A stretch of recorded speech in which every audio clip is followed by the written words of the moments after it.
Mga makanoy, nakikita nyo bang isda na to? So, magkikilaw tayo ngayon ng tamban. Nakabibili lang din ito, kaya medyo sariwa. Natanggalan ko na rin siya ng kaliskis. Tatanggalin lang natin dito yung kanyang ulo, tsaka yung kanyang buntot. Siyempre, kung talagang kilaw talaga, dapat malinis siya. Hindi katulad dun sa mga ginagawa ng ibang content creator na sinusubo nila diretso, malansa yun. Abangan nyo yung kilaw nito mamaya. Update ko kayo. Stop mo na.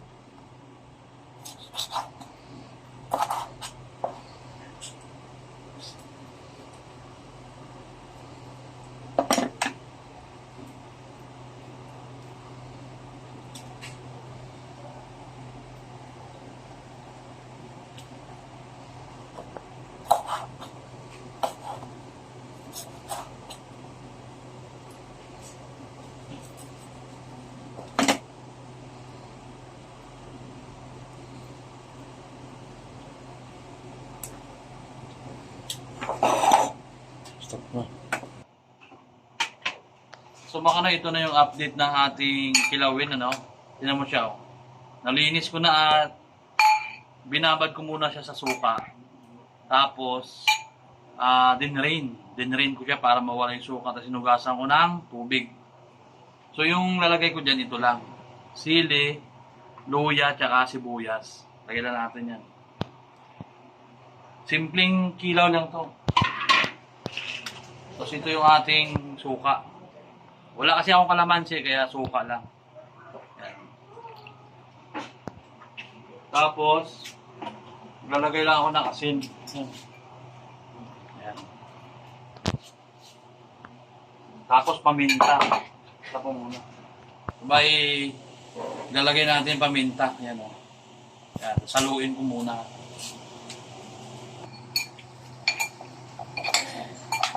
Yan yung kilawin, makanoy. Diba? Kilawing tamban ni Makanoy. Makanoy version niya. Dagdagan natin ng suka kasi ano, kailangan maluto siya eh. Yan. Tap mo muna ko asukal. Ang asukal dyan, Makanoy. Ito.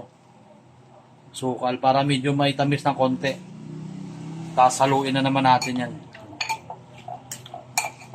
Pwede na to pang ulam. Pwede na rin to pang pulutan. Nasa inyo na yan kung ano gagawin nyo. Ganitong version lang na kilawin yung sinasabi ko sa inyo, mga kanoy. Kasi, kung kakainin mo na buo to, sinasabi ko sa inyo, malansa na, mapait pa. Kasi kinain nyo pati abdo. Diba? Ito, kahit na kainin mo kaagad to, okay na to eh. Ito, mga kanoy, oh. Iwan mo. Mga natin, oh.